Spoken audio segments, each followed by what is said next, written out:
और आज आप जानते हैं कि मुख्तलिफ सियासी पार्टी के उम्मीदवार इलेक्शन लड़ रहे हैं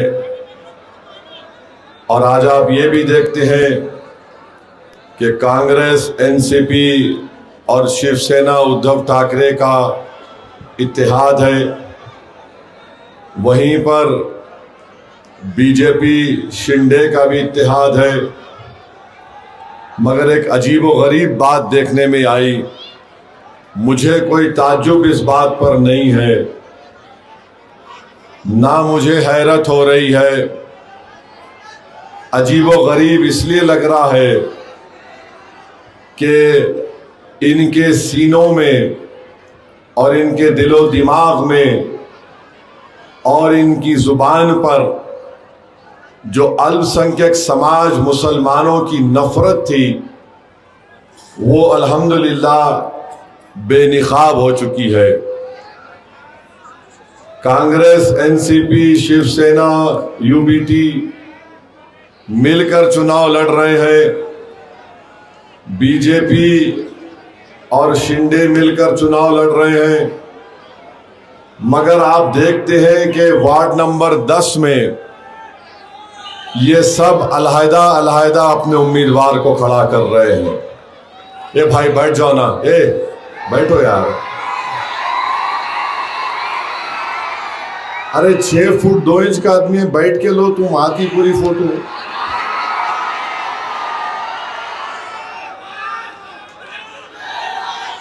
वार्ड नंबर 10 से सुनिए, मुझे जाना है 15 मिनट में नगर जाना है। वहां भी जाके ऑपरेशन करना है। एक राष्ट्रवादी का बहुत बोल रहा सुना मेरे बारे में। नहीं मालूम, अचानक आजकल सबको मेरे कपड़ों से मोहब्बत हो गई। होता बच्चे अगर घर में नंगे फिरते थे होंगे बचपने में तो मेरे कपड़ों को देखकर तकलीफ हो रही उन लोगों को। और जो लोग कपड़ों की बात करते ना, मेरे को बहुत मीडिया वाले बोले बोलो ना। मैं बोला मैं बोलता नहीं कपड़ों पे, मैं कपड़े पहनता था, पहनता रहूंगा। क्योंकि मेरे लिए, हमारे लिए कपड़ा एक हया का मसला है। अब क्या था कि तारीख में अगर आप जाएंगे, महात्मा गांधी के कातिल का नाम एक नाथूराम गोडसे था। तो गोडसे जो है आम मर्द नहीं था, उन्हें उल्टा था। समझे ना? समझे नहीं समझे? गोडसे जो है उसको मर्दों से मोहब्बत ज्यादा थी। हमको भी है मगर उसको अलग थी, नफसानी मोहब्बत थी। तो उन्हें क्या करता था, उसको जो हैदराबाद में हम लोग ऐसे लोगों को टुई बोलते, वो उधर थे। तो वो गोडसे की फितरत इन लोगों में आ गई, कपड़ों को देखते। अरे बाबा तेरे घर में अम्मा बाबा लड़ रहे तो मैं क्या करूं? तेरी जोरू तेरे से खुश नहीं है, तू वजह है, मैं नहीं हूं। याद रखो, हम बोलने पे आए तो खाली अल्फाज से तुमको हर चीज बोल सकते तुम्हारे बारे में। खैर छोड़िए, अब टॉपिक पे आएंगे। तो वार्ड नंबर 10 में आपकी तवज्जो चाहता हूं। वो कुर्सियां छोड़ दो, अपने को 18 कुर्सी पे बैठना है यहां पर जालना में। तो वार्ड नंबर 10 में कांग्रेस अलग लड़ रही है, बीजेपी अलग लड़ रही है। और कांग्रेस ने शेख माजिद की कामयाबी को रोकने के लिए अमजद को टिकट दिया, एनसीपी ने कोई आमिर को दिया और मोदी जी ने शेख नईम को दिया। एक बात सुन लो, अगर 4 लोग शेर को घेर लिए तो कुछ नहीं होता। शेर का एक पंजे का मार तुमको चारों खाने चित कर देगा इंशाअल्लाह ताला। और बहुत अच्छा किया कांग्रेस, एनसीपी, बीजेपी ने हर जगह मिलके लड़ रहे। मगर जब शेख माजिद के वार्ड नंबर 10 का मामला आया तो सब बोले नहीं नहीं, इन्हें नहीं जीतना, इन्हें जीता तो हमारे दर्द में, हमारे सर में दर्द बन जाएगा। और फिर जब विधानसभा का चुनाव आएगा ये सामने आएगा। तो अब आपको ये बताने का मकसद ये है कि चाहे कांग्रेस हो, एनसीपी हो, शिवसेना, यूबीटी या शिंदे हो या बीजेपी हो, इनको हरगिज ये बात पसंद नहीं है कि अल्पसंख्यक समाज के मुसलमानों के एक लीडरशिप पैदा हो जाए। ये कभी नहीं चाहते। ये हर समाज, हर समुदाय की लीडरशिप को पैदा किए, उसको फरोग दिए पिछले 50-60 साल में। अगर किसी को गुलाम बनाया या फिर किसी को सिर्फ वोटर बनाकर रखा तो अल्पसंख्यक समाज मुसलमान है। मैं जालना के अवाम से और ख़ास तौर से मुस्लिम अक़लियत से अपील करने आया हूं, अगर आप सिर्फ वोटर बनेंगे तो आपकी मॉब लिंचिंग होगी। अगर आप सिर्फ वोटर बनेंगे तो आपके बच्चे और बेटियां स्कूल के बाहर रहेंगे। अगर आप सिर्फ वोटर बनेंगे तो आप जिस इलाके में रहते हैं वहां पर ना रोड बनेगी, ना पीने की पानी की लाइन आएगी, ना सीवरेज लाइन जो रोडों पर बहता है, गंदगी और सफाई का कोई इंतजाम नहीं होगा। मजलिस आपसे कह रही है कि अपनी एक पॉलिटिकल एजेंसी को पैदा करिए, अपनी एक लीडरशिप को बनाइए। जिस तरह हर समुदाय ने अपनी एक पॉलिटिकल एजेंसी और लीडरशिप को बनाया, मैं आपसे कहने आया हूं कि 15 तारीख के दिन अगर आप पतंग के निशान पर बटन दबाकर मजलिस के 18 उम्मीदवारों को कामयाब करेंगे तो ये आपकी पॉलिटिकल एजेंसी होगी, ये आपकी पॉलिटिकल लीडरशिप की कामयाबी होगी। दूसरी पार्टी को आप वोट देंगे तो आप सिर्फ वोटर रहेंगे, शहरी नहीं बन सकेंगे। आपको सिटीजन विथ राइट्स बनना है। ये मजलिस इत्तेहादुल मुस्लिमीन का एक बुनियादी पैगाम है। तो मैं आपसे गुजारिश कर रहा हूं कि 15 तारीख के दिन आप जहां कहीं भी पतंग का निशान आपको नजर आएगा वहां पर बटन दबाकर अपनी पॉलिटिकल एजेंसी को, अपनी लीडरशिप को, अपने इत्तेहाद को और अपनी ताकत को आपको कामयाब करना है। और याद रखिए, जालना में 10 साल से जनाब कैलाश गोविंदयाल मेयर हैं और जनाब कैलाश साहब पहले कांग्रेस में थे। उनकी वाइफ संगीता मेयर थी। उन्होंने अचानक जो है कुलाटी मार के मोदी के पास चले गए। 10 साल मेयर थे। अब माशाल्लाह से उनका बेटा और बेटी दोनों उम्मीदवार, और फिर राव साहब दानवे के परिवार से कौन है, प्रतीक और भास्कर दानवे दोनों लड़ रहे हैं। तो परिवारवाद यहां पर भी है। अच्छा, ये दोनों लड़ रहे हैं।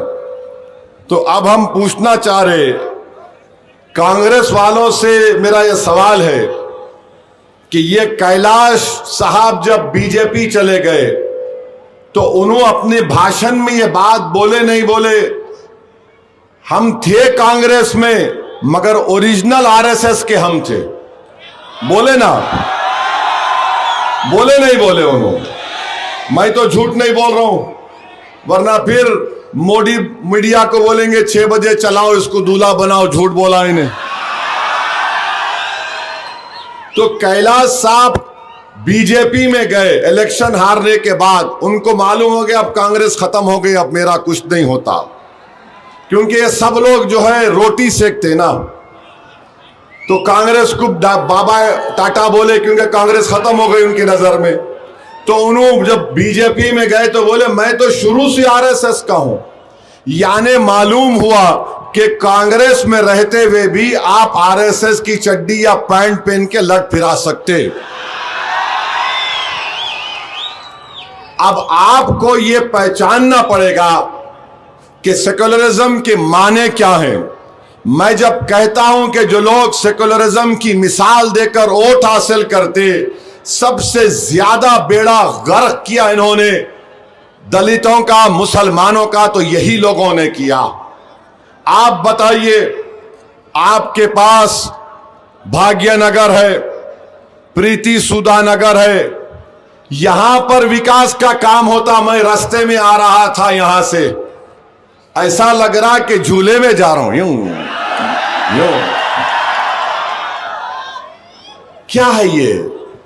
क्या कैलाश साहब इधर इंसानों की बस्ती नहीं थी क्या? तुम जब आपकी बेगम साहिबा महापौर थे, इधर काम क्यों नहीं कराए आप? ये इंसानों की बस्ती है ना, मुसलमान रहना क्या जुर्म है? कुछ डेवलपमेंट नहीं कराए। कांग्रेस पार्टी को नजर नहीं आया पूरा इलाके ये, वो 2 इलाकों में पूरा बजट लेके डालते गए, रोड, कंक्रीट, क्या क्या डाले, और यहां पर देखे तो कुछ नहीं काम हुआ। मैं आपको बता रहा हूं, ये हमारे हन्नान साहब और बाबा हल्के असेंबली बहादुरपुरा के कॉरपोरेटर हैं। इनके असेंबली कॉन्स्टिट्यूंसी में मजलिस इत्तेहादुल मुस्लिमीन ने एक फ्लाईओवर हुकूमत से सैंक्शन कराया, करीब 5 किलोमीटर का है, 5.5 किलोमीटर का फ्लाईओवर जू पार्क के सामने से अत्ताब राजनगर चौरस्ते पे उतरता है।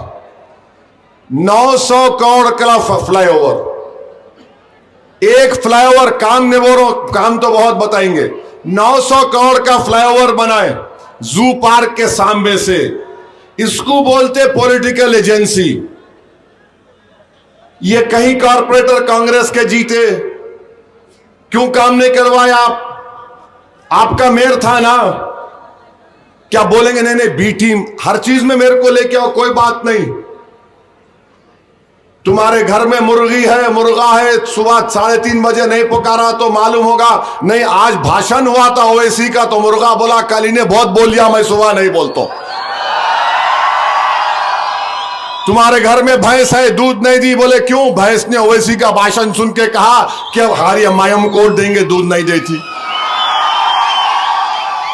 अरे कहां तक आप हमको मोरद इल्जाम बनाएंगे? कभी तो गिरेबान में झांक कर देखो कि तुम में कितनी गंदगी भरी हुई है। तुम इन दोनों इलाकों में काम करवा सकते तो यहां क्यों नहीं कराए? मुस्लिम बाहुल इलाकों में दलित जहां पर बसते काम नहीं होता, बल्कि ये सिर्फ जालना की नहीं है, ये पूरे भारत में ऐसा ही होता है। जहां पर दलित, मुसलमान, आदिवासी रहते वहां पर कोई डेवलपमेंट नहीं। वहां पर 2 चीज नजर आएगी आपको, एक पुलिस का स्टेशन या आउटपोस्ट, या फिर शराब खाना। स्कूल नजर नहीं आएगा, रोड नजर नहीं आएगी, लाइट नजर नहीं आएगी, सफाई का इंतजाम नजर नहीं आएगा। आपको खुली मोरियां नजर आएंगे और उसमें सुअर भागते हुए नजर आएंगे। क्यों होता है ये? इसलिए कि हम अपनी पॉलिटिकल एजेंसी को नहीं बनाए। मैं आपसे गुजारिश करने आया हूं कि आप अपनी पार्टी को मजबूत करिए, डरिए और घबराइए मत। अगर आप समझ रहे कि वो है ये कुछ नहीं, आपको अपने लीडरशिप को मजबूत करना है। और ये कौन सा कैलाश साहब तीर मारे? 8 दिन में 1 मर्तबा पीने का पानी आता यहां पर, 8 दिन में 1 मर्तबा। अब मैं अंदाजा लगा सकता हूं कि हमारी बेटियों को, माओं को कितनी तकलीफ उठाना पड़ता।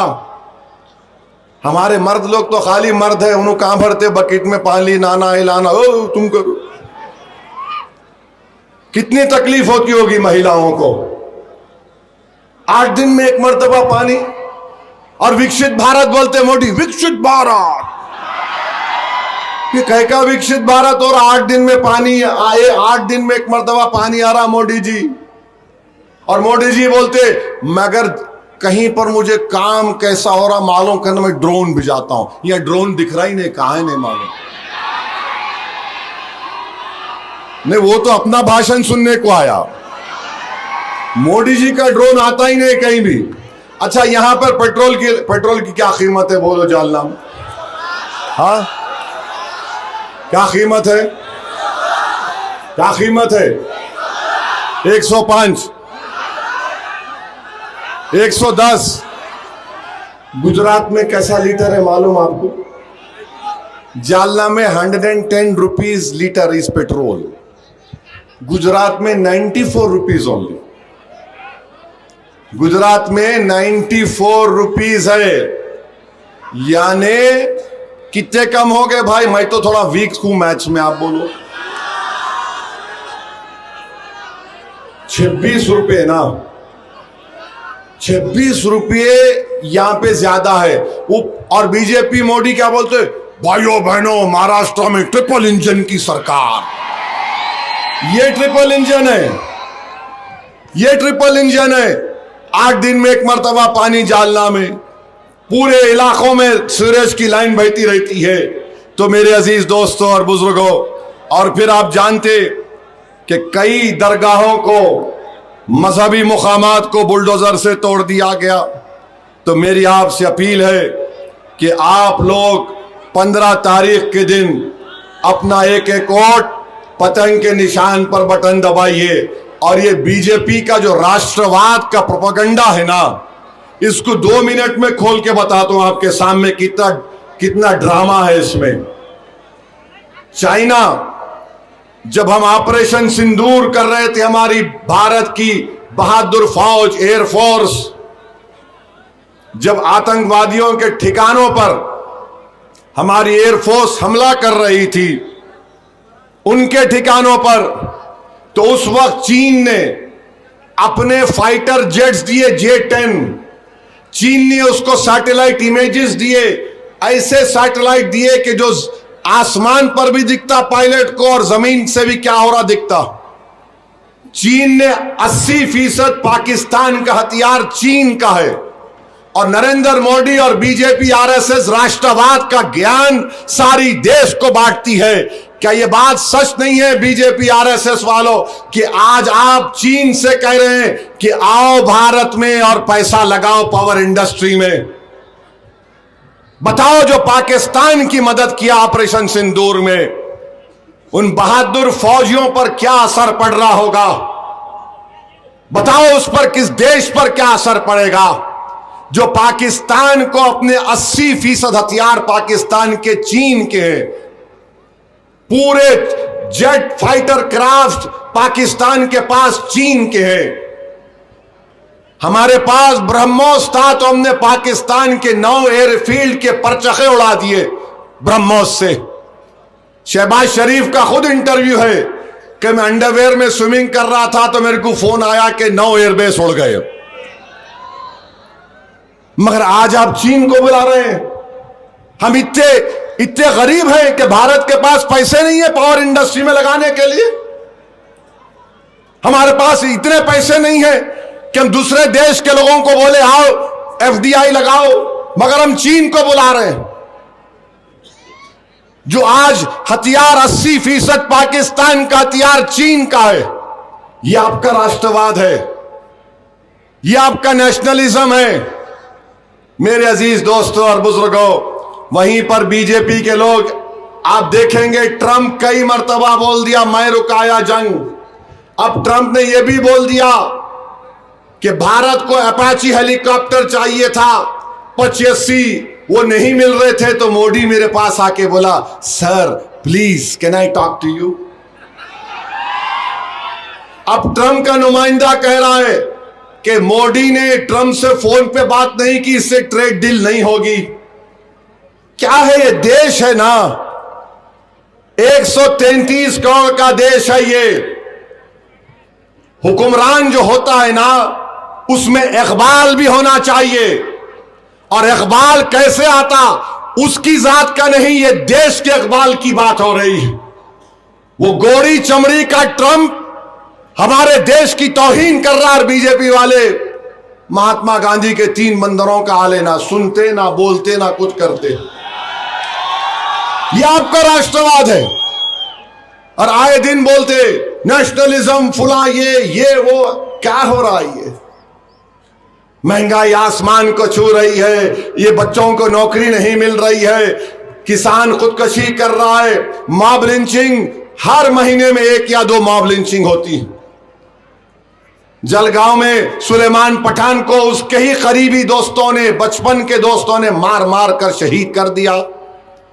5 पीढ़ी से जलगांव में सुलेमान पठान का खानदान रहता है। बाप ने कहा 5 पीढ़ी से रह रहे थे गांव में, अब मैं नहीं रह सकता, मेरे बेटे को मार दिया। गांव के बच्चों ने अपना गांव छोड़कर चला गया। यह आपका सेकुलरिज्म है। मेरे अजीज दोस्तों और बुजुर्गों, आप मेरी इस बात को याद रखिए कि जब तक आप अपनी लीडरशिप को नहीं बनाएंगे, आपके मसाइल हल नहीं हो सकते हैं, नहीं हल हो सकते हैं। जेलों में सड़ रहे हैं लोग 5-5 साल, 6-6 साल, क्या वो तो यूएपीए का कानून है, बेल ही नहीं होती उसमें। 2 बच्चे जो सुप्रीम कोर्ट ने कई लोगों की बेल दी, 2 को नहीं दी। अजीब व गरीब बात है, सुप्रीम कोर्ट ने जो कानून नरेंद्र मोदी ने बना और उससे पहले चिदम्बरम साहब ने बनाया, सेक्शन 15A पढ़ो आप जाकर, एनी अदर वे का नाम लिया गया था उसमें, एनी अदर मीन्स, उसका हवाला देकर सुप्रीम कोर्ट ने उन 2 नौजवानों को बेल नहीं दी। वही supreme court chief justice of India जनाब सूर्यकांत साहब, जस्टिस बागची के बेंच ने महाराष्ट्र के आदिलाबाद तेलंगाना के बॉर्डर के पास गर्दी चोर ली है। 2019 में 15 पुलिस वालों की हत्या हुई, नक्सलाइट्स ने आईडी ब्लास्ट किया। एक रामचंदानी साहब थे जो 2019 से जेल में, सुप्रीम कोर्ट के चीफ जस्टिस ने कहा कि उस जज के पास बहुत से केसेस हैं, इसका यह मतलब नहीं है कि जेल में रहे, उनको इंटरिम बेल दे दी। एक एमटेक का चेयरमैन है justice Sanjay Kumar, supreme court के कहा कि ज्यादा दिन तक आप जेल में किसी को नहीं रख सकते, आर्टिकल 21 का हवाला दिया उन्होंने। सुप्रीम कोर्ट के 2 बेंचेस ने जो जेल में थे 5 साल, उनको बेल दे दी, और ये 2 बच्चों की बात आई तो 15A आ गया। तो जस्टिस वर्मा जो आज दुनिया में नहीं है, सुप्रीम कोर्ट के चीफ जस्टिस थे, उन्होंने सही कहा था, supreme court is supreme but not infallible. बताइए क्या है ये, क्या है ये बता रही है कानून?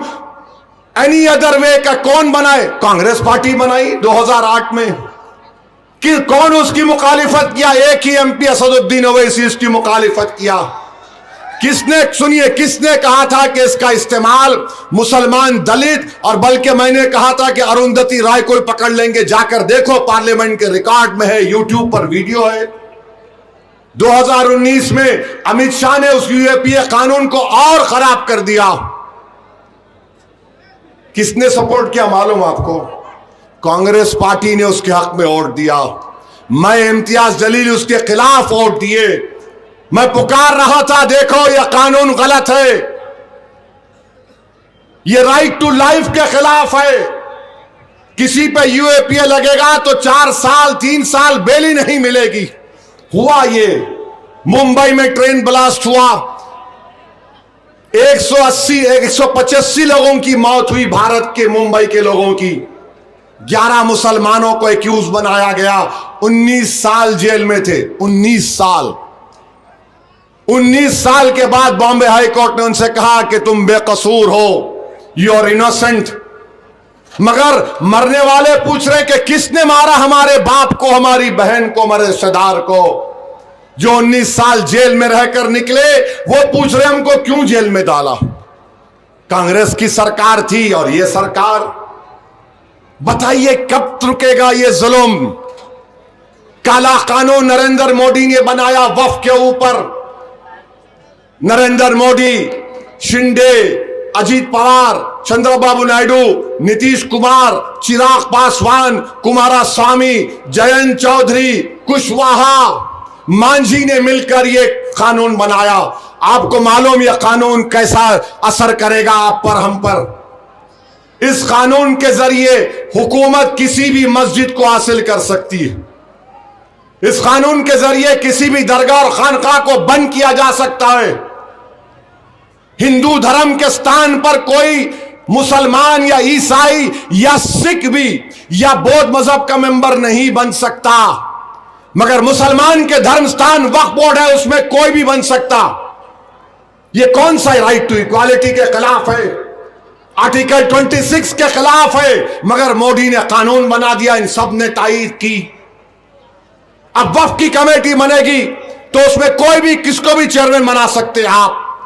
दरगाह की कमेटी होगी, मस्जिद की कमेटी होगी, कब्रस्तान की कमेटी होगी।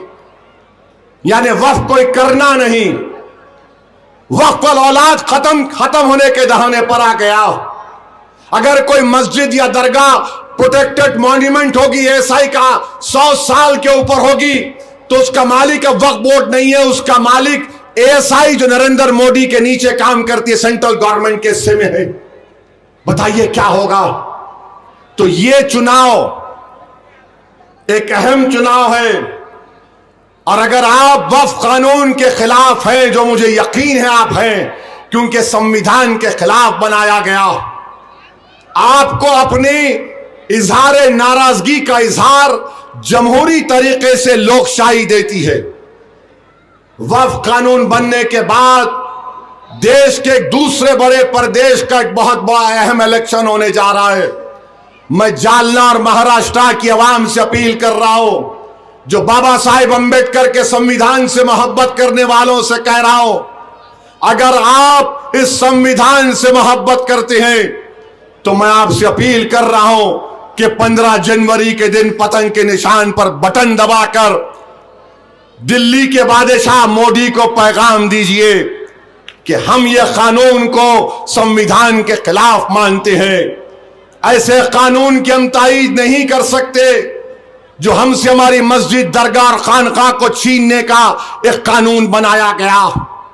और बताओ आपको, नरेंद्र मोदी ने कानून इसलिए भी बनाया ताकि मुंबई में जो भारत का सबसे दौलतमंद आदमी है, जिसने अपना आलीशान वो कितना 15 स्टोरी बिल्डिंग बनाया, किस पे बनाया मालूम आपको? वो मुस्लिम यतीम खाने पर उसने अपना आलीशान घर बनाया। उसको बचाने के लिए मोदी ने सेक्शन 3D बनाया कि जो भी कोई ट्रस्ट बनाएगा इस कानून से पहले और बाद में वक्फ नहीं होगा। मेरे अजीज दोस्तों और बुजुर्गों, इसीलिए तो मैंने पार्लियामेंट में 120 सफात पर मुश्तमिल डाइसन रिपोर्ट दी और उस कानून को नरेंद्र मोदी के सामने फाड़ कर कहा, यह कानून भारत के संविधान के खिलाफ है। हम अपनी मस्जिद का और ईमान का सौदा नहीं कर सकते। तो मेरे अजीज दोस्तों और बुजुर्गों, थाली नहीं मारना, बटन दबाना, जाके 15 को दबाएंगे ना। मालूम होना मोदी को, जो दिल्ली के बादशाह हैं, उनको मालूम होना चाहिए कि संविधान के खिलाफ आपने एक धर्म के खिलाफ इस तरह का कानून बनाया, दूसरे धर्मों के खिलाफ नहीं बना सकते। और बार बार बोलते, अरे कौन सी वक्फ की जायदाद, कहां वक्फ बचेगा, सब आप लोग उस पे कब्जा करेंगे। जो कब्जा करके बैठे वो तो ऐश करेंगे। लिमिटेशन एक्ट हिंदू धर्म के एंडोमेंट बोर्ड पर अप्लाई नहीं होता। अगर कोई हिंदू धर्म की जायदाद पर कब्जा करता है, चाहे वो 20 साल से कब्जा करो, वो प्रॉपर्टी उसकी नहीं होती, वो मंदिर, मूर्ति या धर्म की होती है।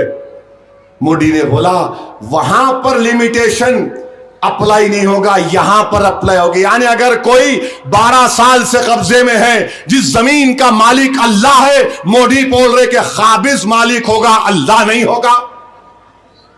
कौन सा इंसाफ है बताओ आप ये।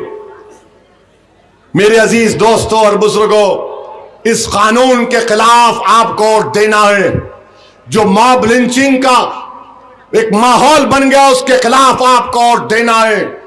जो एक नफरत की आग अल्पसंख्यक समाज के खिलाफ लगाई गई, उसके खिलाफ आपको वोट देना है।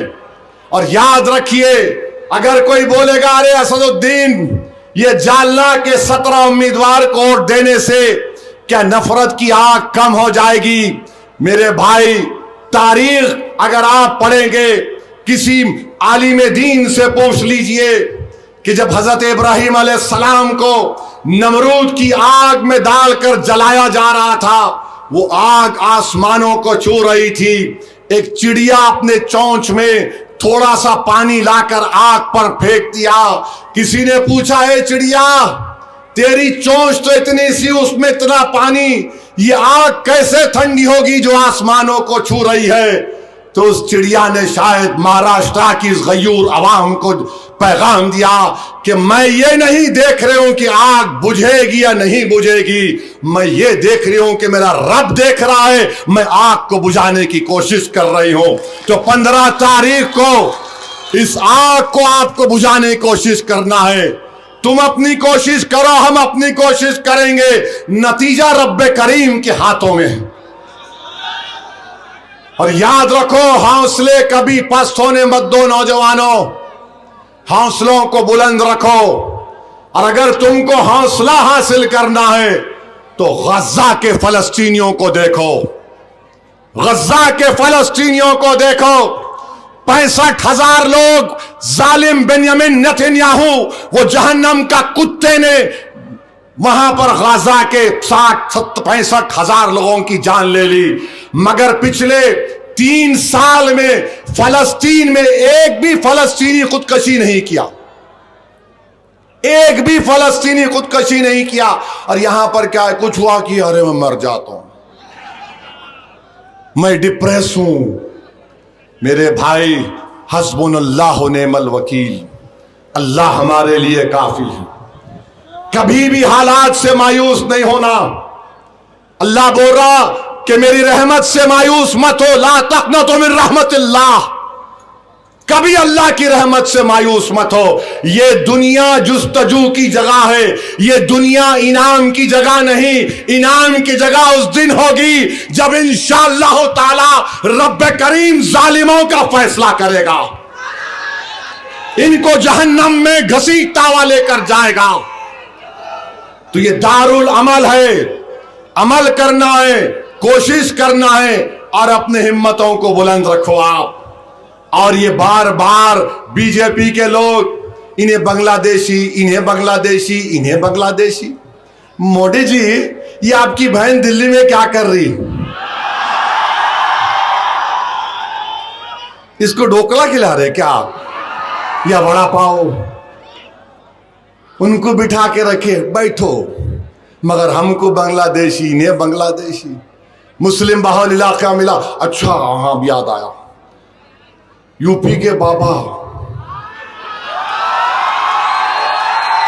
माने साइंटिस्ट हैं वो, तो बाबा ने बोला कि अब आप मुस्लिम अल्पसंख्यक समाज के इलाके में जाना। पुलिस को बोले, पुलिस आती, देखो बाजू को चेकिंग करना है, लाओ तुम्हारा गाड़ी का कागज कहाँ है, ऐसा देखते हो, घूर के देखते, इतना ही डॉक्यूमेंट रहता। फिर गए वो, वहां जाकर उन्होंने कहा कि तुम बांग्लादेशी, एक 75 साल के बूढ़े को बोले नहीं हूं बांग्लादेशी, मैं बिहार अरारिया का हूं, मैं बिहार अरारिया का हूं। तो बोले नहीं, हमारे पास बाबा ने एक मशीन ईजाद की। वो बेचारा ज़ईफ बोला क्या मशीन है? बोले तू पलट। बेचारा पलट गया, गरीब है, थोड़ा झुक गया। बोले हम तेरी पीठ पे सेलफोन रखेंगे, यानी ये सेलफोन रखेंगे, सेलफोन बोलेगा इन्हें बांग्लादेशी या भारत का है। आप बताइए, ये कोई तरीका है किसी को रुस्वा करने का? काश बीजेपी आरएसएस वाले ऐसा कोई फोन निकालते, किसी के गरीब के पेट पर रखकर बोल सकते कि उसके पेट में कितने दिन से खाना नहीं खाया, बोलो बताओ। मगर तुम गरीब के पेट की फिक्र नहीं करते, तुम नफरत में डूबे हुए मुसलमानों के लिए तुम फोन को इस्तेमाल कर रहे हो। मगर उस गरीब के पास चाहे कोई समुदाय का, उसको ना खाना मिल रहा है, मेल नरिश चिल्ड्रन सबसे ज्यादा कहां है बताओ, स्टंटेड चिल्ड्रन कहां पर है बताओ, वेस्टेड चिल्ड्रन कहां पर है सबसे ज्यादा भारत में, बताओ फिर इसका क्या होगा। तो मोदी जी बोलेंगे मॉब लिंचिंग करो, मारो इसको, इसके कपड़े पे बोलो। भारत में डेमोग्राफिक डिविडेंड पूरे विश्व में सबसे ज्यादा, अगर 60% आबादी भारत में 36 साल से कम उम्र की है, अरे हम सुपर पावर बन सकते हैं। नौजवानों को कुछ सिखाओ, नौकरी दो, कुछ हुनर दो, काम पे लगाओ। नहीं, कुछ भी नहीं, लड़ते रहो। एक वक्त आएगा 25 साल के बाद जब इस देश की 15% आबादी बूढ़े लोगों पर होगी, जब क्या होगा बताओ। मेरे अजीज दोस्तों और बुजुर्गों, बहरहाल बोलने के लिए बहुत बोल सकता हूं बीजेपी, आरएसएस, कांग्रेस के बारे में, मगर वक्त की पाबंदी है, नगर को जाना है। मैं आपसे सिर्फ एक ही वादा लेकर रुखसत हो रहा हूं। आप हाथ उठाकर बता दीजिए कि 15 तारीख के दिन आपका एक एक वोट पतंग के निशान पर पड़ेगा, पड़ेगा एक एक वोट। मेरी मां और बहनों से भी गुजारिश कर रहा हूं कि आपसे भी अपील है कि पतंग को वोट दीजिए। और हमारे जो शादीशुदा कपल हैं, मैं उनसे भी अपील कर रहा हूं कि भाई खुदा के लिए हाथ जोड़ रहा हूं, सुबह उठ के 15 तारीख के दिन बीवी को तंग मत करो, प्लीज डोंट। आप उनको जरा मना के बेगम को मोटरसाइकिल पे गाड़ी में बिठा के लिख जाओ, वोट दिला के बेगम को बोलो पतंग पे बटन डालो, शाम में ट्रीट को आपको लेके जाऊंगा मैं। अब नहीं मालूम माजिद मियां आप कहां लेके जाएंगे भाभी को शाम में, कौन सी जगह पे लेके जाएंगे माजिद? शर्मानो को इधर आओ, कौन सी जगह लेके जाएंगे तुम? अच्छी जगह कौन सी है? हाँ, मोती बाग लिख जाते, कहते भाभी को ही नहीं। हाय हाय, इतना डर डर के बोल रहे हैं। हम लोगों की सब आप बीती ऐसी है, घर में हम लोग खामोश रहते, बाहर निकल के ओ। खैर माजिद मियां और आप लोगों से अपील है, जरा 15 तारीख को वोट डालिए, अपने माँ बाप को लेके जाइए, और जहां पतंग का निशान दिखा वहां बटन, जहां पतंग का निशान दिखा वहां बटन दबाइए। आप डालेंगे ना वोट मेरे भाई? मेरी मां और बहनों से गुजारिश है, मेरी मां और बहनों को आपको बता रहा हूं, बिहार में मजलिस के 5 एमएलए जीते, और उन 5 में से अखबार टाइम्स ऑफ इंडिया ने रिपोर्ट किया कि 5 ऐसी विधानसभा थी जहां पर वहां के खवातीन ने, महिलाओं ने वोटर लिस्ट में अपने 90% वोट का इस्तेमाल किया। 3 असेंबली कॉन्स्टिट्यूंसी उसमें मजलिस ने कामयाबी हासिल की, वहां से मजलिस का आमदार कामयाब हुआ। तो हर वोटर अपना वोट इस्तेमाल करो। और अब जो बात बोल रहा हूं याद रखो, ये उसको नीचे करो जी, हाँ हमारे सामने ठहरता, हाँ करेंगे। आपका नाम, किस चीज का नाम वोटर लिस्ट में? हाथ उठाओ। तकरीबन लोगों का नाम, पूरों का नाम। महाराष्ट्र में एसआईआर नहीं हुआ। महाराष्ट्र में एसआईआर जब होगा इस साल, तो आपका प्रूफ होगा ये वोट डालना, ताकि एसआईआर जब होगा तो आप इसका हवाला दे सकते हैं वोटर लिस्ट का, और 2002 की वोटर लिस्ट का। तो एसआईआर को भी सामने रखकर अपने वोट का इस्तेमाल करिए। जालना में हमारा पोलिंग परसेंटेज 90% से कम होना नहीं चाहिए, 90% होगा। 90% पोलिंग परसेंटेज हमारा होना चाहिए। तो इस वादे पर आपसे रुखसत हो रहा हूं।